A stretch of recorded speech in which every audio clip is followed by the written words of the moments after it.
Welcome to Science Cafe Concord. We're restarting after our summer hiatus for our getting our third year here in Concord, close to the 7th year we've been doing Science Cafe.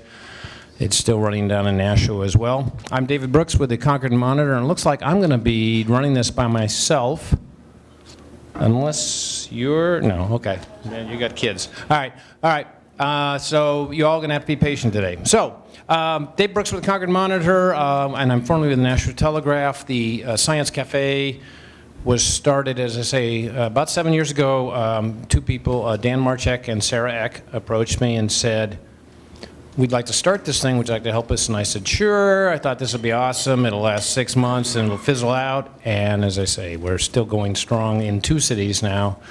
We've had more than 50 of them, well over 2,000 bodies have been in chairs listening to Science Cafe events we've done, and it's still going strong.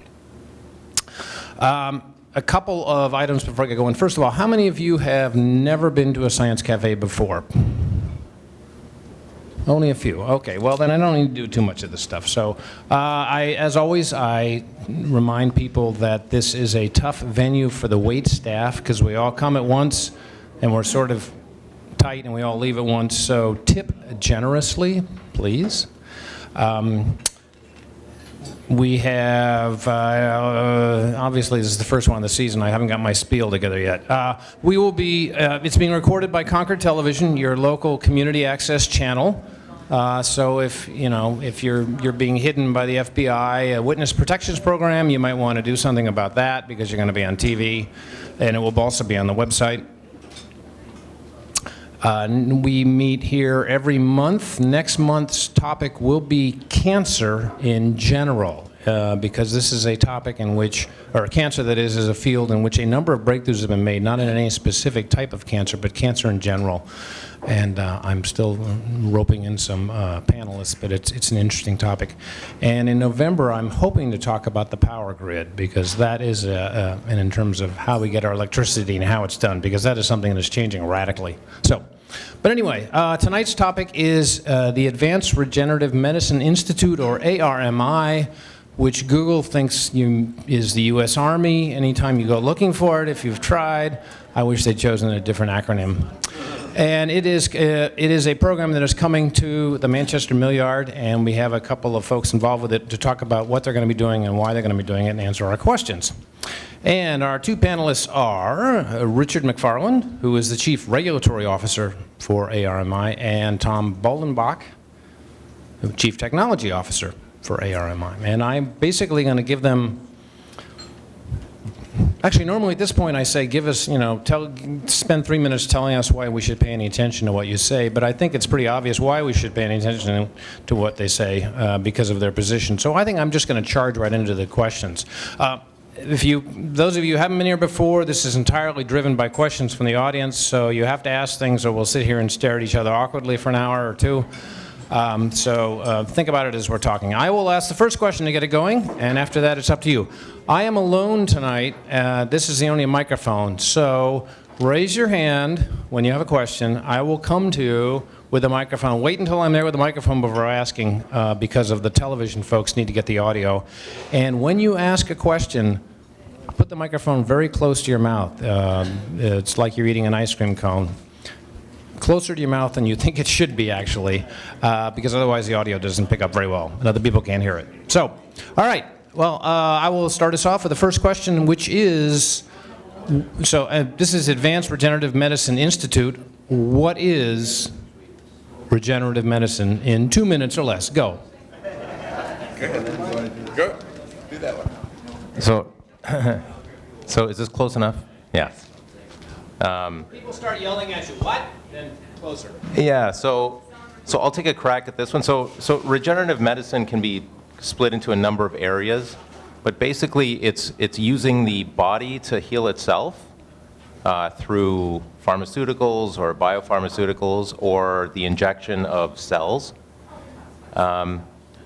which we call cell therapy, and then there's another branch which we're directly involved in the Institute, which is tissue engineering.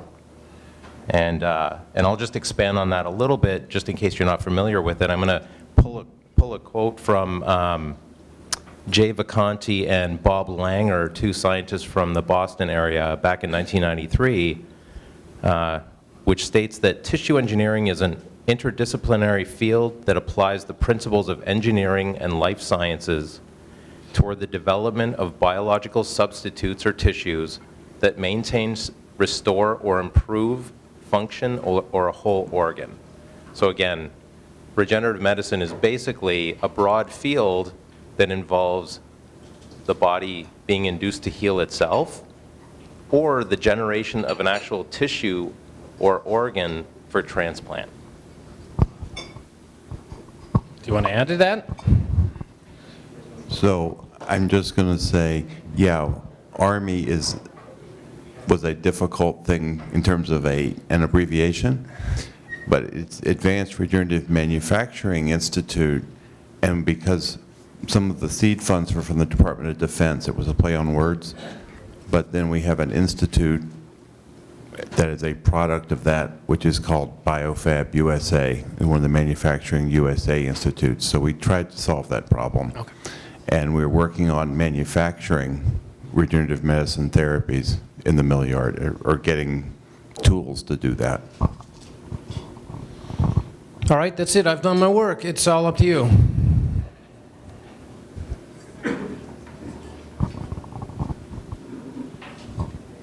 And by the way, the sun will go down soon, for those of you who are blinded.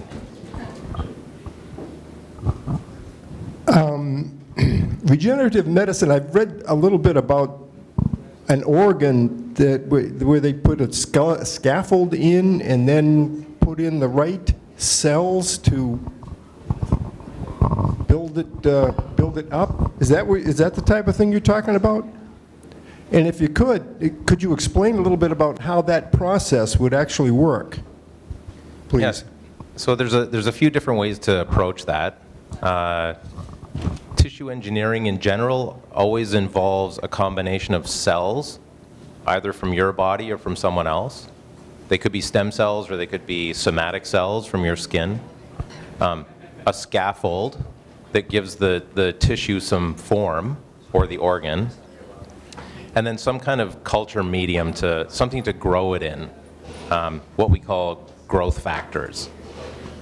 In the case of a whole organ like you're talking about, what people have been working on is to take animal organs, for example, lungs, or discarded human organs that aren't fit for transplant, and they wash the cells out of them. So now what you're left with is just the structure of the organ with no cells left in it, and the advantage there is that the signature of the donor, whether it was a pig or an organ donor, is gone. So the chance for rejection has been lost. And what those scientists are trying to do is take cells from your body, which again you can get from as little as a skin biopsy, grow enough cells to repopulate that lung with your cells, and then implant it.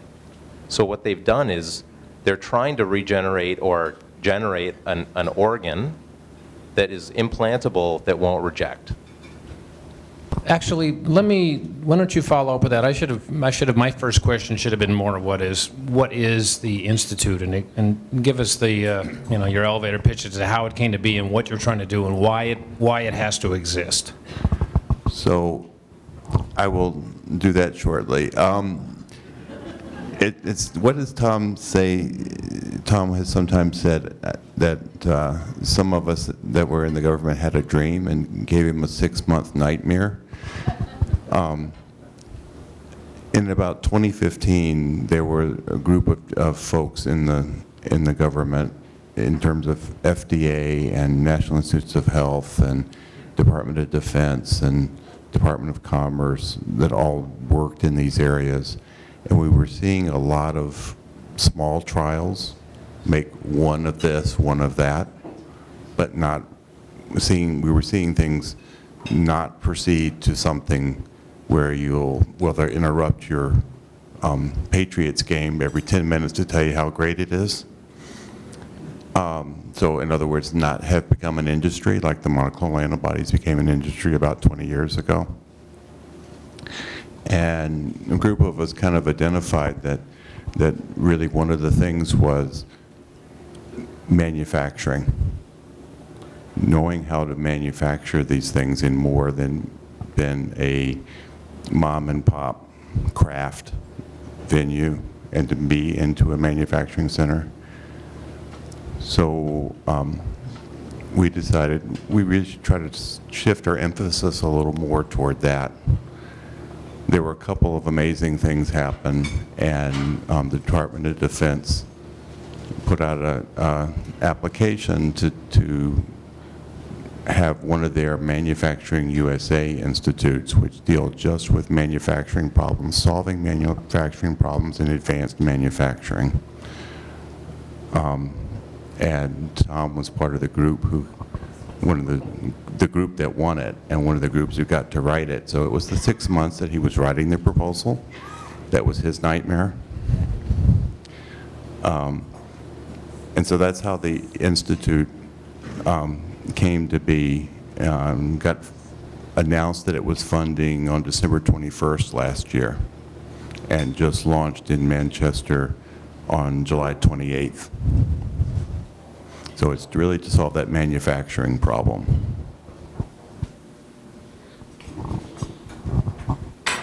Do you want to follow on that? Or is that I mean, I can a little bit. So Richard was in the FDA for a number of years. And my background is really in working in a few companies that generate these tissues. And what I can tell you is that the industry is very nascent, to Richard's point. So a lot of these tissues, although it sounds like science fiction, we can make a number of tissues in the lab now, but the problem is making them in a way that is consistent, making them in a way that we can make 4,000 pieces of tissue a week in an automated fashion, and they're all QC'd like you would make any other manufactured product. And right now, the state of the art really is that they're made one-off. It's a very manual process to make a lot of these tissues. It's the same way you would look at a basic science lab, you know, people with pipettes and hand pumps and foot pumps trying to make these tissues is not, you know, the vision for the future, which is an assembly line of manufacturing equipment, making these things the way Detroit makes cars, the way Silicon Valley was making wafers years and years ago. So that's our vision for the future, is to bring real manufacturing, bring automation, and things like that to the manufacture of these tissues. And the analogy that we use a lot is that Grandma Campbell isn't in a kitchen somewhere making soup one pot at a time, right? So there's assembly lines for that, and that's arguably a pretty difficult product to get consistent in every can. So that's what we're trying to do. All right, and before I go to this question, let me just follow up on that. So what exactly is going to be in Manchester physically? I mean, what sort of square footage and human beings are going to be there doing what, very quickly? So right now, the Institute is housed at 400 Commercial Street. There's about 5,000 square feet of space, and really it's an administrative space. The Institute itself is, which we've called BioFab USA, is really a networked series of academic, industry, and government labs across the country that are participating. And it's our job to take the DoD investment, the $80 million that we won from the Department of Defense, and distribute that in combination with matching dollars coming from anyone that's participating in one of the projects we run, and they're conducted all over the place. So really our space is just administrative, like I said. So there's about 10 of us in there, Richard and I, and then some administrative staff, et cetera. One of our partners is DECA Research and Development, which is also in the mill yard. There's lab space there that we can access. But really, again, it's just a shared network of labs, expertise across industry, academia, and government. And because we just got funded in December, we're in the process of signing people up. I think UNH will be a member. UNH Manchester is going to work on workforce development. United Therapeutics, which is also in the mill yard. Autodesk, that's also in the mill yard. There are things that we can't talk about that people are interested in moving close, because although it is nationwide, there is some advantage for small firms to be near where these things are getting tested. And so I suspect that a lot of it will be in the mill yard, but a lot of it will be spread out along the rest of the state, the New England, and the rest of the country. So are you going to have people, with Petri dishes and fume hoods and stuff, or are you going to be not just, but are you going to be mostly, the nerve center? So BioFab USA per se is mainly going to be the nerve center, although DECA will be a partner, and DECA will have Petri dishes and... Yeah, and That's not me. He's there. yeah, and so the vision really is to eventually have companies be able to leverage this institute, not only across the country, but also locally. And what we're trying to do is as much as possible, get companies to move here so that New Hampshire becomes that Silicon Valley for tissue engineering, or the Detroit of tissue engineering.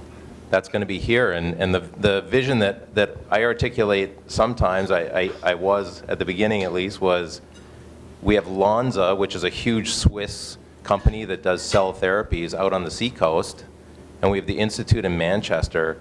So why don't we have a 101 high-tech tissue engineering corridor with all these companies along there? And that center for tissue engineering doesn't exist now, so why don't we build it here and serve the country at the same time? Excellent. All righty. Question right here. I'm trying to get a sense of the kind of end product that you're kind of going for. I'm personally missing a couple of fingers. Is the end goal to be able to grow a system inside of a human body, or will you be able to do things like set up a system to grow skin, tendons, muscles, and bone all in conjunction to regrow, say, a limb or a finger or anything like that, or is it just one system at a time? So our job with the Institute specifically is to engineer tissues, whole tissues. Now, at the moment, that means all the parts you talked about. So we have companies that we're going to work with that grow tendon. There's nerve companies, blood vessels, skin, bone. So all those components to generate a limb or a digit are out there.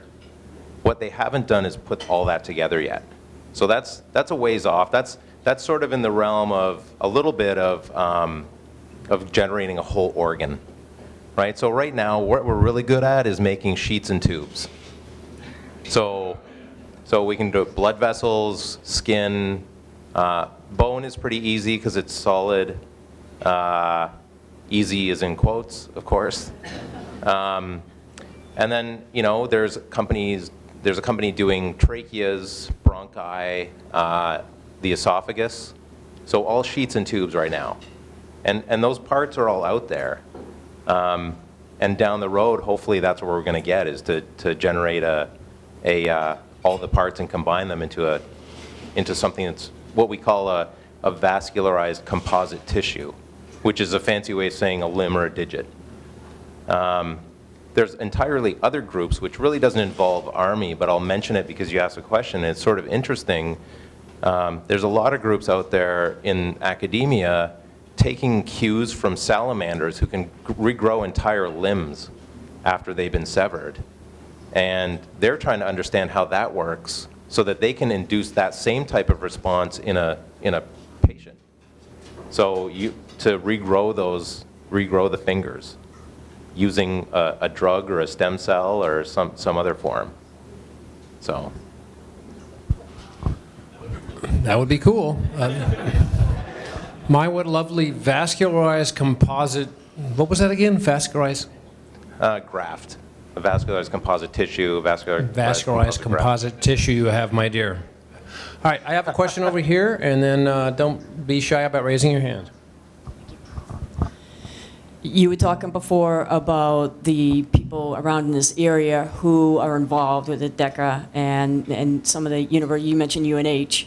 I was curious as to how they're involved and if some of the students, obviously the higher up students, are going to be working with or learning about this on campus, or even maybe doing an internship where you're at, so that you get the college students involved and maybe proceed on to working with you guys on it. Yeah, so it's really all the above. So I should mention that in addition to all the technical stuff we're doing, there is a very strong education and workforce development component to this, involving UNH and involving Dartmouth. Dartmouth Hitchcock is involved, and also importantly, all the community colleges. So Ross Gittell, who's the chancellor of the community college system here in New Hampshire, is involved, and I think that's really an important point. We put a lot of emphasis on four-year university, graduate programs, research and development. But what we're trying to achieve here is really manufacturing. And so those skills are entirely different. So we're going to need people who are really good at running automation, people who are trained in making sure that the tissues that we generate in the manufacturing environment are compliant with FDA regulations. So understanding all that paperwork and why they're doing all that paperwork and what happens when the FDA comes to visit and ask you questions about what you're doing in the manufacturing suite. The nasty FDA, right? Is that? Yeah, that's right. He's reformed. He's in the Dean Kamen FDA reform program. So, does that answer your question? Yeah. Thank you. All right, any other questions out here? Way in the back.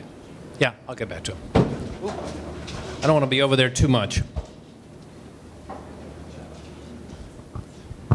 So can you give us a timeline for when we might start to see some of the more sci-fi developments beyond sheets and tubes? And remember, this is being recorded. I understand. Well, I'll argue that some tubes are really exciting.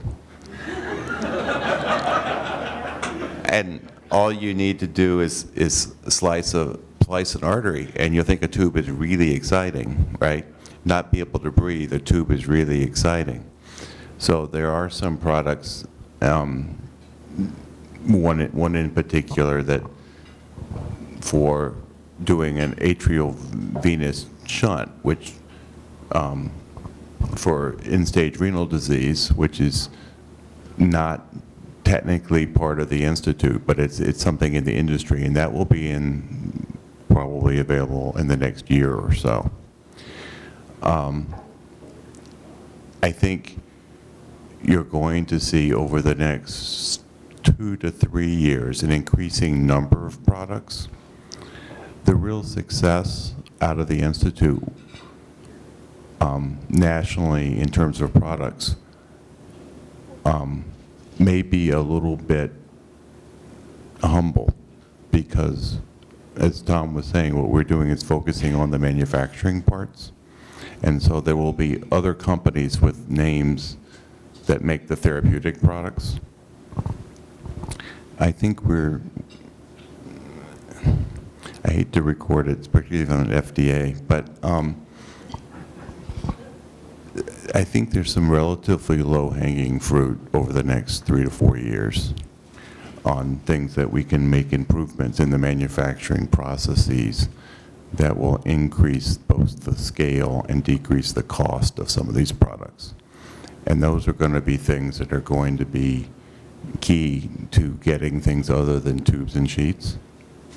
The question about digits composite vascular grafts are complicated in geometry, they're complicated in biology, and getting them to work together, getting nerves to work together.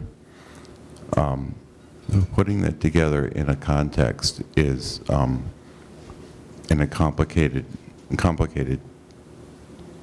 process. I think they're going to become relatively shortly, but relative is a relative term. All right, I'll have a question over here, and then. Of the academic institutions that are going to be involved, you've mentioned UNH. Are they pretty much limited to the New England area? No, so they're beyond that? No, Okay, yeah, one. they're all over the country. And how about some of the vendors that might be performing, or consultants, i.e. contractors, performing some of the actual biological/laboratory tests for compatibility, rejection? Are they in New England or all over the country? All over the country. And then lastly, is the Millyard office complex, is that pretty much admin and corporate, or will you also be performing biological laboratory testing there? So I can answer that question, because I'm an employee at both the Institute and at DECA. And so in my other day job at DECA, I run a tissue engineering group where we're trying to solve these fundamental problems.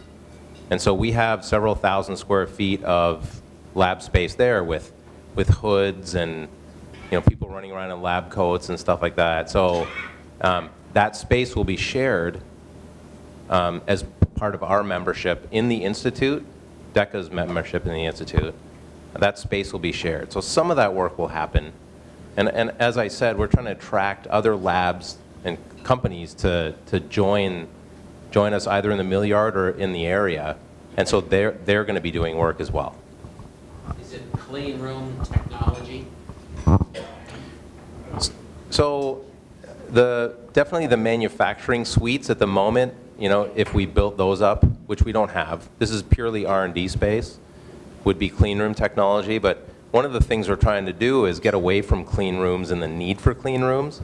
So these are, if you're not familiar with it, is a room that's got, specific airflow and sterility requirements that allows you to work out in the open with something that needs to remain sterile before it can be implanted into a patient. Similar to something you would see in the semiconductor manufacturing. We're trying to get away from that to be able to build equipment that you don't need even a clean room anymore. I think we're going to call it a day. I would like to give a round of applause and thanks to our panelists.